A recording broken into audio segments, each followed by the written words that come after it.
when I got married, we didn't have, neither of us had anything. So it's like, it's kind of a half of non-issue. nothing. Yeah. So if you're in that position, blessing and a curse.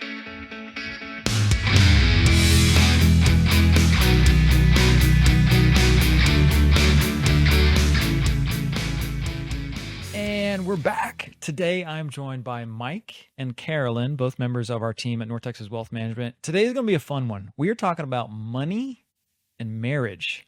And Mike, Carolyn, appreciate you guys being here.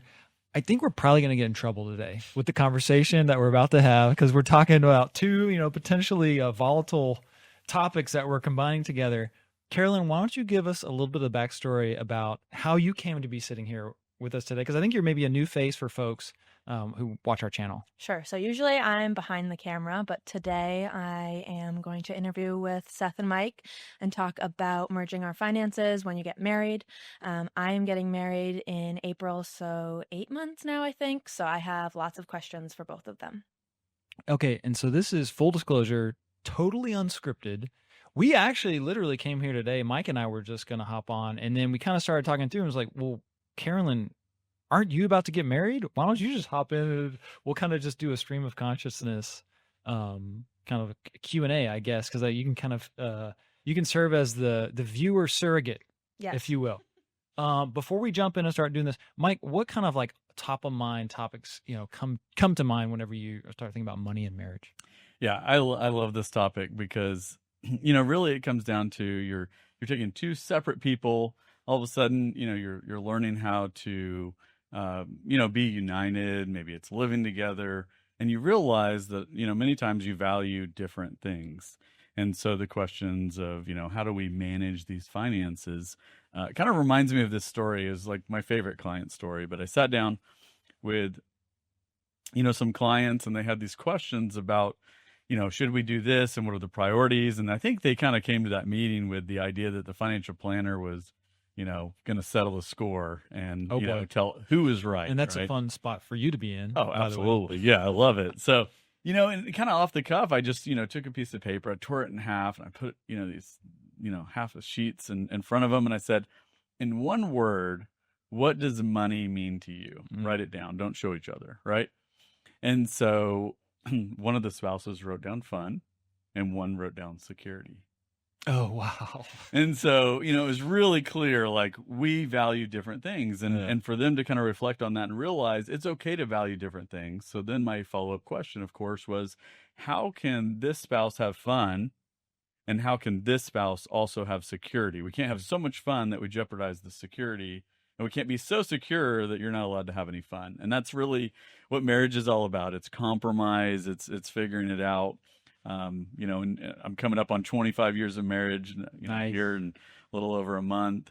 And, it's compromise that we value different things, but since we value each other, how do we both win? Yeah. How do we, get where we want to go together?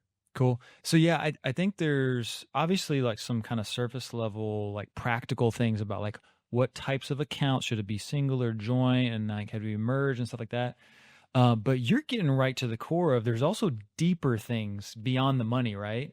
Yeah. And if anything, maybe the money conversation kind of brings those to the surface, which 100%. is interesting and kind of good, right? Because they should come to the surface.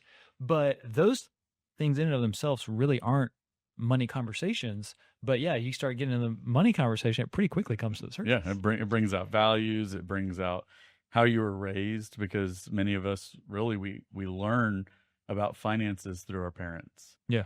Good or bad, right? I mean, Right. Maybe our parents were amazing at it. Maybe they were a finance professor.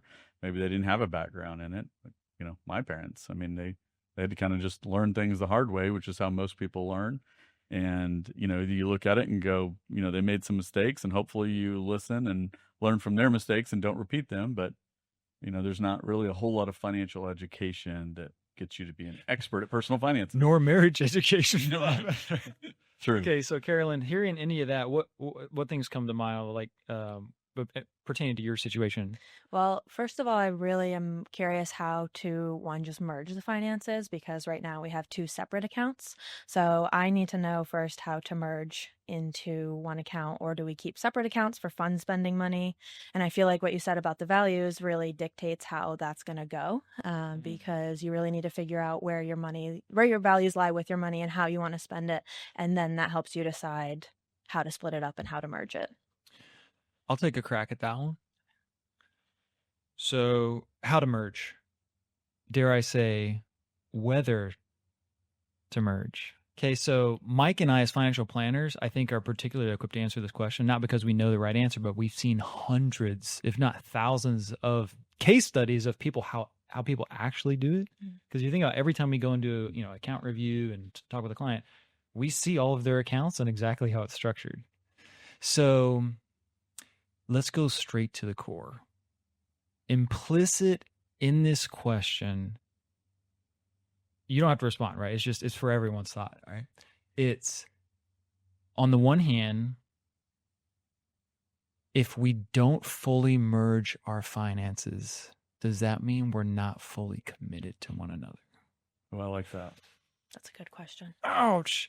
On the other end, because in a lot of our clients too, not a lot, but I'd say a fair amount, they do keep it separate, and a fair amount do mix it, right? On the other hand, maybe depending on your personal background, depending on the way your parents did it, maybe previous relationship, previous marriage, is if I fully merge my finances with my partner, am I somehow betraying myself, my autonomy, my independence? I'm not going to have you answer that, obviously, but I think those are the questions that people are really asking themselves a lot of times when they answer that question. Mm-hmm.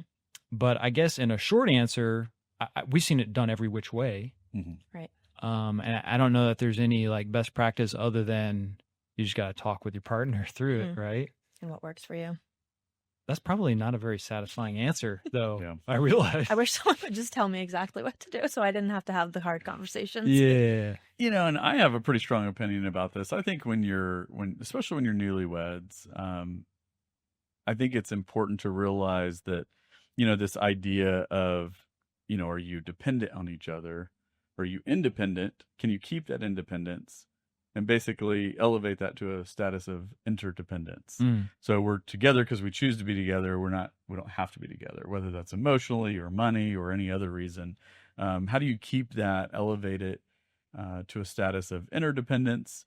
And money can be that same way. And I think for most people, because they don't value necessarily the same things, most people need to have that account that's theirs, that's their own, that they can spend money on something that the other person doesn't value. Like for me, I always bring up being a pilot. And that's how you know I'm a pilot, right? We tell you I'm a pilot. But I early on had a flight fund, and I didn't have very much to put in it, and I had to save, and money would go in there, and when it would finally have enough, I'd go for a flight. And it was something that, wasn't important to my spouse, but it was that she knew that I valued that. So she was okay with me having that account, get to put it over there, have my own money.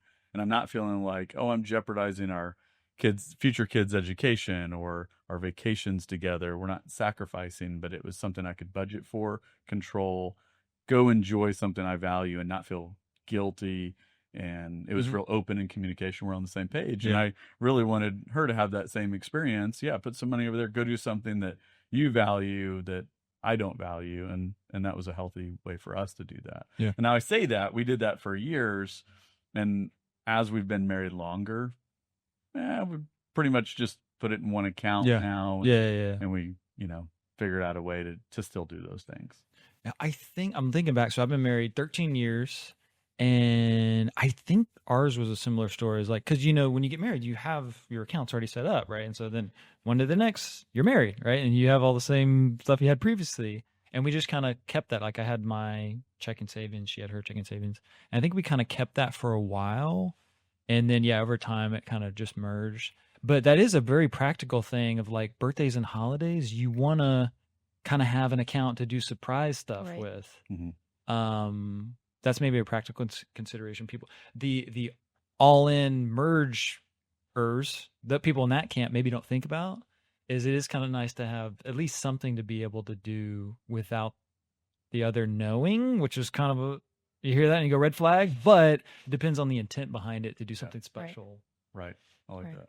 And I feel like sometimes combining accounts is just more of a convenience thing, because right now, at least for my situation, we have our separate accounts, but we still view it as our money.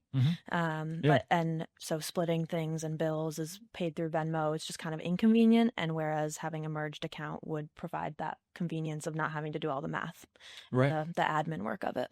Yeah. Do you feel like that would make it easier just to track as well? So Yes. Track it all in one. Yeah, that's one thing too that I was curious about, is how do you track finances and budget?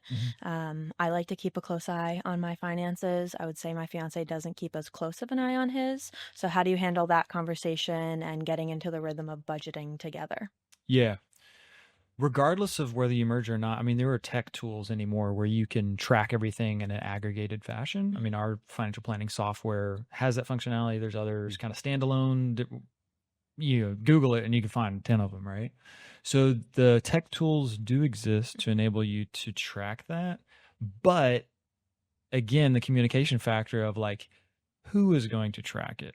At what frequency, right? So if you're painstakingly tracking every transaction and hubby's like, so we're good, that might be, so like even with our clients, I kind of propose a best practice of like a monthly sit down, even with our software tool of, hey, whoever's like the point spouse, whoever that is, right? You both come together at least once a month, review all the transactions, make sure they're categorized correctly, and go, okay, like how we doing? How we tracking? Right. So if you don't have a tech tool and you just have one joint account, you can do that within that account. But usually there's like a mixture of checking credit card. Maybe there's multiple, and that's our travel credit card. That's our this, right? And so you kind of wind up needing a tech tool to help track all that. Right. But regardless of the setup, I'm a proponent of the once a month kind of a sit down. Full disclosure, my wife and I kind of have fun with it. We call it beer and budget. I don't know if that's appropriate for this channel, but that's what it is. And I will say too, we go through periods of where we're like really on it every month. And then we kind of like, it's working. So we kind of just let it slack. It's like your diet, right? You just kind of like, it's working until I go, oh, it's kind of tight. And then so it's just kind of that accordion of like discipline and kind of letting it slack. That's kind of in practice how it's worked out for us. Yeah. Awesome. And for us, what I've really enjoyed is even just having an Apple Card. And so it allows us to basically, you can, have that shared and it's on the app. We can see what transactions, the whole family spent. And as the kids get older, it's been a really valuable tool because at age 13, they can get their own Apple Card. Oh, nice. And you can give them budgets. They can start learning, but it tracks. And so it's really eye-opening to, pull it up with your teenagers or your, kids about to go off to college and go, this is what you spent last month. And this is what you spent for the entire year, and, gives them kind of that perspective they may not have. But for my wife and I, it works out great because we can then set a budget for the family. We can see everything just right there on the phone. And then you can also kind of see what, your own personal budget is and how much you've spent. Okay, can I selfishly hijack and ask about the kids piece of it? Sure. We can get back to the Newlyweds in a minute. So like, how was that? How did that conversation evolve over time of like discussing like when to grant them access to like their own spending and stuff like that? Yeah. Because our kids are young, but we kind of see that on the horizon. So how did that go? Really, it was Apple limitation of you can't get a card till you're 13, and we did that with all of our kids. So my youngest is about to turn 13 next month, and I'm like, hey, you're getting your own Apple Card. You're gonna start learning about finances, and the idea for me is I want to teach them as early as possible. So we've already started with the debit card and the bank account, and an investment account with stocks, and then at 13 start using a credit card responsibly, so that when one, they get to actually start building credit. And then two, they learn to manage that and realize they got to pay it off out of their bank account versus waiting until they're 18. They get hit with the first opportunity to have a credit card and then learn the hard way that you got to pay it off every month. Yeah. It's, it's convenience, not credit. Yep. Yeah. I'm also a proponent of the earlier the better. I mean, our oldest is 7. So, and then we have a 4-year-old. So it's like, a little early, but I still enjoy talking. Like we go to a restaurant, I'll be like, hey, Claire, how much do you think this costs? Just to kind of like foster the awareness of it at least. Yeah. I think it's a lot of fun. But okay, back to the newlywed. So I don't think we directly answered the question, or like maybe we can give more color about the way we have actually seen people do it, right? So if you pull up, a list of a typical household client accounts, you may see just one joint checking account, or you may see that, and in addition to that, two individual accounts. You may see no joint finances, right? I've seen couples that even years into their marriage, they go, well, I cover the mortgage, and then she covers the cars, and then groceries. I've seen people too where they go, my paycheck hits my account, her paycheck hits her account, and then we contribute to a joint account for certain expenses. So I don't know how else to say it other than I've seen it every which way. Yeah. There's no one right way. And I think it can change over time. I was just speaking personally. So like I spoke to how kind of Catherine and I, ours evolved. I mean, we went from straight up separate. So when we first graduated, got jobs, I had a ton of student debt in my name. So we lived on one salary. We lived on her salary, and my entire salary, almost virtually all of it, just was paying down. Oh, wow. Student loans. But then once that was over, and that was a period of years, then it was kind of like, I think maybe that's the point at which we like merged. And and then for a while we did the whole like credit card points thing. And then it was like, well, I think our credit card is getting too high. And so we went back to checking account only, because it was like, you can't spend it if you don't got it. And so it's just, I only kind of provide that anecdote to say that it can also change over the years, and it probably should. Yeah. What are the chances that you're going to get it right out of the gates? Right. Yeah. And so maybe that's just a kind of level set for everyone, just to go like, analyze it, iterate, change over time. That's probably the best plan going into it, right? Right. And I think when you structure your accounts, we kind of did something similar. All the income goes into one account, and then we would set up kind of our own accounts, and we'd kind of account for all the expenses and everything, and then figure out like, okay, how much money can we have at discretion that's not really a requirement for our bills. But the other account was always the savings, right? So pay that first, whether it's 10% or whatever you're saving, put it in that emergency fund, the savings account. You have enough for your bills, you have enough for discretion. So at the end of the month, when nothing's left, you've actually had success. And that was kind of the way we always structured it, is how do you trick yourself into being successful at the end of the month, knowing that you kind of always spend what you have. Yeah. I like that strategy. Human nature. You know what? Let's flip this on its head, because we inherent in all of this, we've been talking about, I feel like I'll just say it like this. We kind of are talking like we're playing defense. Like money comes in, scarcity mindset, who's going to spend it and who's going to control it? Well, another way to come at that is to go, let's go on the offensive and like, what are our goals, right? So you can get together and go like, what do we want to accomplish financially in the next, the first 3 years of marriage, 5 years, 10 years. And if you guys are on the same page there, then instead of this like tug of war, it's like we're moving toward this goal together. I think that's probably, maybe we should have started with that, but I think that kind of alleviates some of the tension. Totally. I think that helps make the difficult conversations easier on both of you, because you have a common goal in mind that you're both working towards together. Yes, absolutely. Yeah. Whether it's buying a house, all of those things. Yeah. Well, let's dig into account types. So let's just say that you're each going to have your own account. You're going to have a joint shared account. I think it's still really important realizing that individual account you walked into the marriage with, still the account type should probably be updated. And so even your individual account may ultimately need to be a joint account. Or should it? Yeah.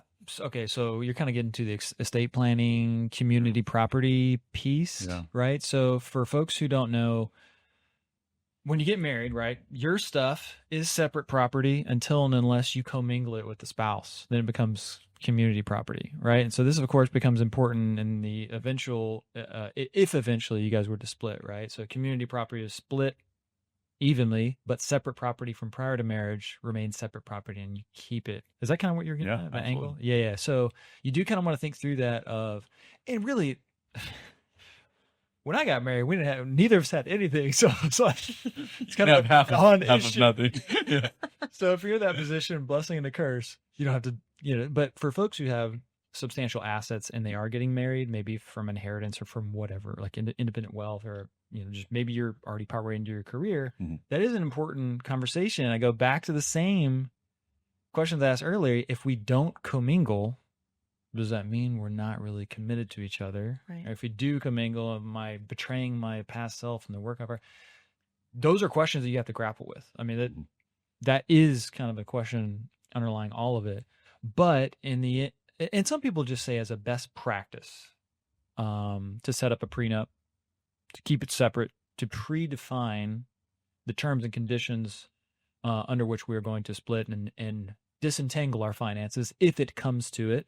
And some people view that procedurally. It's not a relational question. It's just a best practice. Yeah. Even I've heard it stated to protect my spouse. Mm. I love my spouse so much that I want to protect them going into this thing. Who knows what's going to happen? Life is crazy. Let's just go ahead and put those guardrails in place so we can be at ease. So there's obviously different perspectives on that. Would you echo any of that you've heard in past case studies? Kind of just calling it the premarital agreement, meaning, it's kind of like a business partnership. You go in and you say, of course we plan for this to be a great partnership. But if we had to walk away, business partnerships typically have these provisions, whereas marriage doesn't. But if we have to walk away, what are we walking away with? How are we going to walk away and not, basically pay all of our finances to the attorneys to help us untangle this in a messy way, right? So how do we walk away more amicably, at least from a financial standpoint? That, you walked in with this, we're going to split the accounts half. All of those things you can decide on the front end. And then with that, again, it raises the level of interdependence. I'm no longer dependent. Everything's commingled. If I left, I'm worried about finances. It's already decided. I know what I leave with. I'm here because I choose to be in this marriage. Yeah. Yep. Okay. Great point on that one. So we talked merging finances. We talked a little bit about the estate planning, kind of prenup piece. What other practical things? I think the inheritance piece. So, let's just, kind of say you walk in the marriage, you set up your joint accounts, but at some point, the family farm is going to be sold and you're expecting to receive an inheritance at some point in the future. I think it's just an important additional piece of conversation to have, in that you want to make sure that potentially you put that into an individual account or into a trust account or something where it maybe needs to stay separate if you have a certain goal, and all of those things. Again, kind of that premarital agreement. If I'm going to get an inheritance, I'm going to keep that separate. Yeah, because everything received by gift or inheritance, default is it's separate property until and unless commingled. So unless you throw it in your joint account, not thinking about it. So keep it separate. And imagine a scenario, and I've seen this, where so you receive a gift, large gift or an inheritance, and you're married, and you go, well, you know what? By golly, I am going to commingle it, right? Because we're in this, right? And then let's say the giver of the gift weighs in on that topic, right? Right? Or maybe it's an inheritance and like other family members are you sure you want to do that? Right? So then that pulls in all these other expectations and things into the marriage, and the money is all mixed in. So you kind of have to, there's a certain amount of introspection and obviously communication with your partner about like, how we're going to handle all that. Yeah. And, the kind of case in point there, things that we may not think about, you're in this great marriage and, one of you is going to get an inheritance. Let's say that you decide to commingle those funds. You lose your spouse. Unfortunately, they pass away, right? Now those, funds are joint. And then eventually that spouse remarries. A new spouse also has children from another marriage. And now those assets that were potentially inherited, maybe from the other spouse, could end up going to kids that maybe you didn't intend to. Yep. And so by keeping those assets separate, you then can have that control that says, I want these to just go to my kids. Something happens to me and you get remarried, that's fine, but it doesn't go to their kids. Yeah. So it's just, one of those things we don't necessarily think all the way through the That's right. consequences. Yep. Yeah, that's interesting. I didn't even think about that. Yep. Okay, what else? See, we talked inheritance, merging, estate planning a little bit. Mhm. One thing I'm still wondering, and you brought this up a little bit, is you and Catherine, when you first got married, you had student loans. So I was lucky enough that my family had started a 529 for me. So I did not graduate with any student loans, but my fiance, when he went to law school, accumulated some student debt. So as a financial planner, how do I handle that when I'm getting married? And am I accumulating that debt, or am I responsible for it? Kind of how do I keep that? Ooh, that's a My good financial one. plan. That's a really good one. Great question. You want to tackle that one?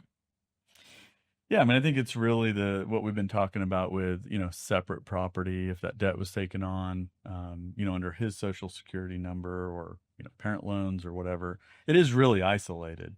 And so, but of course the funds to pay that might ultimately come from joint. Like you said, that Seth, how you handled it was, basically just taking one paycheck and working on the debt together. So it's just kind of that strategy, but let's just, obviously this isn't going to happen to you, but for those that, get married, it's a short marriage and they leave. You just want to make sure, hey, that debt is yours and, you walk out. Yeah. So, and then, okay, let's imagine like a worst case is so one spouse comes in the marriage, has debt, defaults. So I guess, while that wouldn't necessarily impact you, but it's like if you guys are going in on joint financing for something, that could come into the picture, right? Mm-hmm. And so you're like, okay, credit score wise, it's like, okay, if we're going to qualify for a mortgage, for example, it's like, are you going to have to qualify singly? I'm not you specifically, it's hypothetical, but like, is one spouse going to have to try and qualify for that because the other's credit score got shot? I mean, even though it's not your burden, right? As the person who doesn't have the debt, it could impact you. Right. You could impact you. Yeah. Right. And that's something we should include in our overall financial plan, even if we do have separate accounts. Yeah. Right. Yeah. And like I shared on ours, it's like, it was my debt when we came in, and Catherine, to her credit, she was like never hesitated. She was just like, yeah, we'll cover our expenses for my paycheck, and then you just take your paycheck and pay the debt. And I don't even remember what that conversation was like. I think of course, it was a long time ago, but that's how it was, right? So, but then at the same time, so in that scenario, and this is another topic, maybe separate but related, one spouse is diligently saving for retirement. And the other spouse, I mean, this was me, like when we first started out, like I even was just minimally saving for retirement because I was just paying down debt. But this could happen in the absence of debt, just like one spouse is a really good saver with their paycheck and the other is not, but yet they're both planning on, jointly retiring together. How do you handle that? Because we've seen scenarios of that too. Is it our retirement money? Is it our 401k? Yeah. Or is it that spouse who saved the money 401k? Right. Man, like I said, we're going to get in trouble. That's a difficult conversation. But I think the goals conversation kind of circumvents a lot of that too. Like, where are we going to be in retirement? Mm-hmm. What lifestyle do we want to live? How much do we need to save? And then who's, so we're pulling, equal weight there. Totally. The theme and the thesis of this seems to be clear goals, set an intentional savings goal, and work together and just have a plan that works for you in that whatever season of life that you're in, and adapt when you need to. And it's that frequent communication and revisiting because it's going to evolve. Totally. Yeah. And I think, to your point about the two pieces of paper, what were they again? It was fun. Yeah. The two different values they wrote down were fun and security. In what you just said as a recap, I would also say, validating each other's goals, right? Because what if the goals are different? All right. One spouse says, retire as soon as possible. I want to retire, there's like early retirement, financial independence folks. I want to retire when I'm 42, right? Extreme, right? And everything you have to do that, and like saving and doing like that. And the other one's like the fun person, right?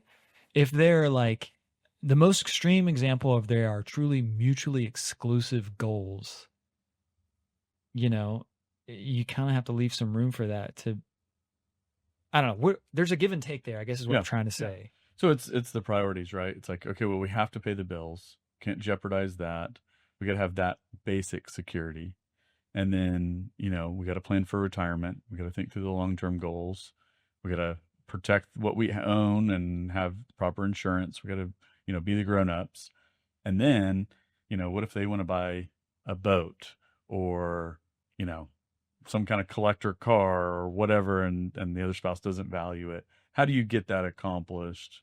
Or how does that other person have a lot of fun at the same time? So it's, just coming up with a budget for it, even if, hey, you have to save and, you get to go have fun when you have enough money to do that. But the core has to be there. Yeah. And it has to be reasonable because, the challenge there is somebody doesn't feel secure. Yeah. And so they just continue to save every single penny, and it's really never enough. Mm. And so they have to be willing to say, let's redefine what secure means. Right. And then how we have to balance that. Yeah. Why? What about security? Yeah. It is so important. You can kind of get to a couple levels. Right. And I love that. It's like peel back the layer. Like, so why do you think you value that about money? And it usually comes down to, childhood sacrifice, growing up, what your parents did, what you saw your grandparents do. It's a different conversation if you're talking to somebody that lived through the Great Depression, right? I mean, they're never going to have enough money. It was, they really experienced something so dramatic that to feel secure, it was really never going to be enough. But realizing that and trying to find that balance is really key. Yeah. So a cautionary note on the merging finances piece and the whole discussion of values, goals, and validation. So maybe something I just said, someone out there is going, man, yeah, right. When I say it's important to validate, right? So what if someone's money views are just so infantile, so, just immature of the way they spend money, or this is the other spouse kind of interpreting, right? Or you're doing the way they spend money is irresponsible. It's spend too much. They spend on stupid things or whatever, right? And they're just irreconcilable, right? Well, here's why you should still validate, at least in some form or fashion, that, right? Because in the context of merging or not merging, if you've got a joint setup, I have seen situations where it could drag on for years that there is a reluctance to merge out of a kind of a sense shame about spending from one or both spouses of I'm not really willing to merge finances because I already know what they're going to say if they saw everything that I was spending on. Mm-hmm. And it can create this little wedge that can, again, be more about more than just the money. Mm-hmm. Yeah. And so, because you gotta have that open communication. You're hey, listen, I buy purses. I don't buy purses. I'm just saying as an example. You're I like nice purses, right? And bring that out into the light of day, or whatever it is, and talk about it and go predefine, okay, you like purses. That's great. Let's talk about a purse budget. Let's talk about what does that look like? And let's bring it out and talk about it instead of just hiding in these nooks and crannies of doing different things. Yeah. And I think the key is, and probably the biggest mistake that people make is they sit down okay, you're newlyweds. We got to talk about finances. All right. Today's the day. We got to sit down and talk about it and the budget, and it's not one of these fun conversations, right? That's why you need a beer and budget. But you sit down to talk about it and you realize what you end up talking about is the wrong thing. You're talking about last month, and then it becomes the blame game of, well, you spent this and you spent this. And it's who was the culprit that we obviously spent too much last month, but we're going to blame each other. Right. And it's ultimately it can come across that way. Yeah. Even if that's not the intention. And the way I like to reframe that is budgeting should be forward looking. It's allocating your resources. Yeah. So looking at what do we expect the income to be? How do we plan for that income to flow? It should be looking forward, not backwards. So you're not playing the blame game. You're actually planning. Yeah. And most people, when they think of budget, it's always what I overspent. Yeah. And I'm going to make a case as an add-on to what you say, make a case for a young couple out there about to get married who think, budgeting is just unnecessary and it's boring and whatever. So I'm going to build off of that. If that's you, pull up your calendar and have your partner pull up their calendar and look at the next month ahead and look about how intentional you are with your time. Work calendar, personal calendar, everything splice and dice and like as efficient as possible. And how are we going to spend this Saturday afternoon? And like you do that with your time, right? You should also do that with your money. Yeah. So both very valuable resources, time and money. So Totally. put something on the calendar that says budget. Yeah, do that. Start that. Yeah. Is this helpful though? I Yes. hope. Yeah, absolutely. This has been really helpful and given me a lot to think about. And it's so helpful hearing just how these difficult conversations where they can go so wrong, if you just reframe it in a positive way, can go so much smoother and give you so much more productivity and set so much clearer goals for you. Yeah. I think another mistake people make, newlyweds, we want to buy our first home. And typically the way that works, usually it's, two incomes, you buy the home, you're both on the mortgage because the mortgage company wants to have you both on there and on the hook to pay the mortgage. And you think of the home as it's joint. We both own the home. If one spouse passed away, well, of course it's my home. I'm responsible for the mortgage. It would be my house. And the reality is, especially in Texas, the house is 50% yours and 50% your spouse. And so if they haven't done their will and the, estate planning documents, potentially you have a lot of documentation to go claim the other 50% of your house and bring it in and have the title all in your name. Mm-hmm. And so, up front, there's some things you can do. You can change the deed, retitle the house, but people don't do that. And the default is we're 50-50 partners in this house. We're not actually just completely joint with rights of survivorship. Yeah. And that's a great point. We've kind of touched on it. We should just come out and say it was when you get married, you should update your estate documents, your 100%. Will, medical power of attorney, financial power of attorney, all that. If there's a trust involved, I mean, I guess it does go without saying in our world, but that's not the same for everyone else. So we should just say it. That's like on the checklist near the top. You should update your estate documents. Good to know. For sure. Yeah. And that prompts all kind of like, other fun questions. And then when kids come into the mix, it probably update them again and get some life insurance to go with it. Yeah, absolutely. Yep. Yeah. Touch on that. Yeah. So life insurance, you can't really buy enough when you're young and you have, young kids. This was, a personal story. My sister, had 6 kids. And, not being a financial planner, I was going to a conference and they were talking about how the speaker there had spoken about how his dad had passed away and left the family kind of in destitute. And he had to kind of step up and work at a young age. And he was saying, don't leave here. If you have family or anybody, your clients that don't have proper insurance, make sure you have that conversation. So I did that. I went home and I, called my sister, said, you have 6 kids.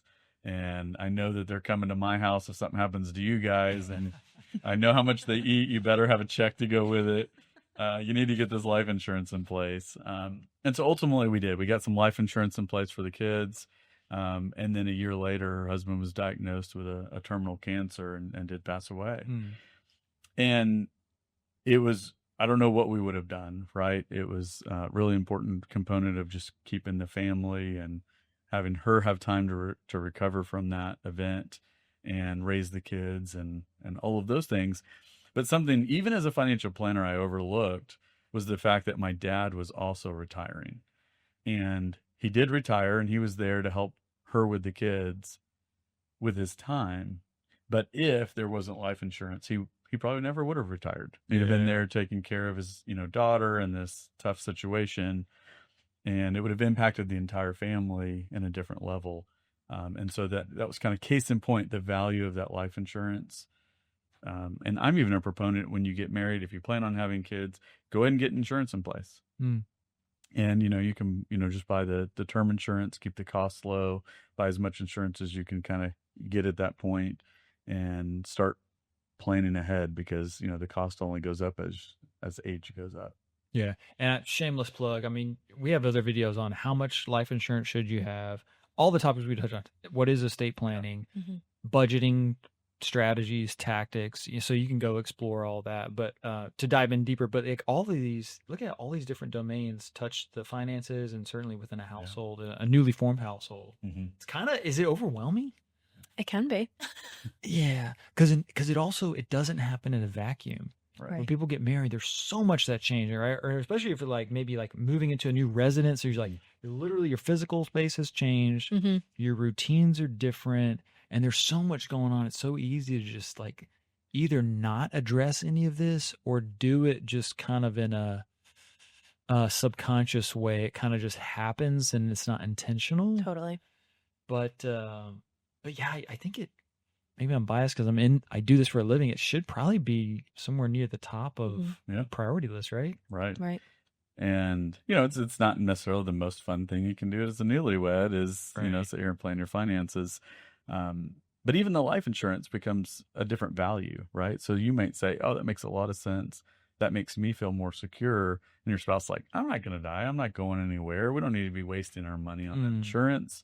And so you can run into a situation where you're like, I think we need insurance, and your spouse won't cooperate, right? Mhm. And even in that case with my sister, I approached her husband and I said, got to get insurance on you guys. And he was like, I'm going to wait till my cholesterol goes down and, maybe next year. And I'm like, Right. no, let's get the insurance in place. Cholesterol goes down. We can go reapply and see if we can get it lower. I'm glad I said that because that would have, not been possible a year later. Yeah.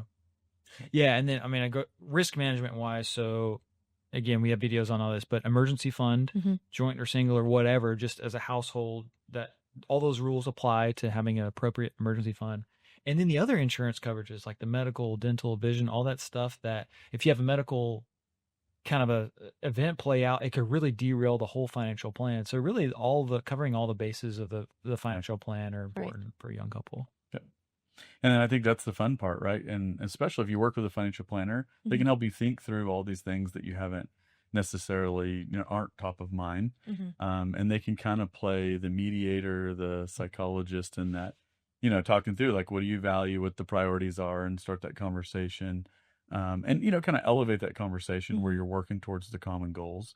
And then we can even model it in the financial planning software, kind of throw it on the screen on the wall, and you start seeing your future play out, and it creates a lot of motivation to be like, yeah, let's get our budget goal, and let's save, and let's have all this freedom, and let's make sure we get a trip every year, or travel and vacation, or whatever is important to you, that you get all of those things in place so that you're living a more balanced life where you're saying, in the future, we're not spending our future today, but we're optimizing. And so we get to do all the things we want to do today, knowing that our future is secure.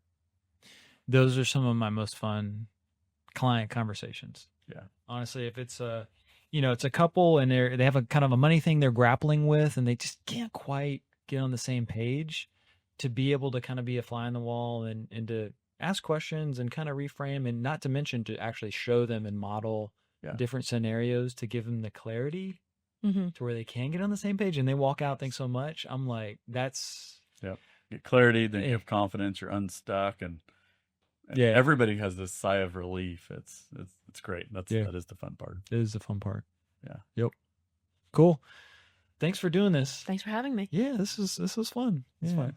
Okay, we hope you thoroughly enjoyed this discussion on money and marriage. As always, we hope to be a resource to you. If you find yourself in this situation, or maybe already into your marriage and wanting to kind of recalibrate, we're happy to kind of facilitate that conversation with you and your spouse. And as always, we offer you a complimentary consultation. There is a link where you can go and book that directly here in the description. Hope to speak with you soon.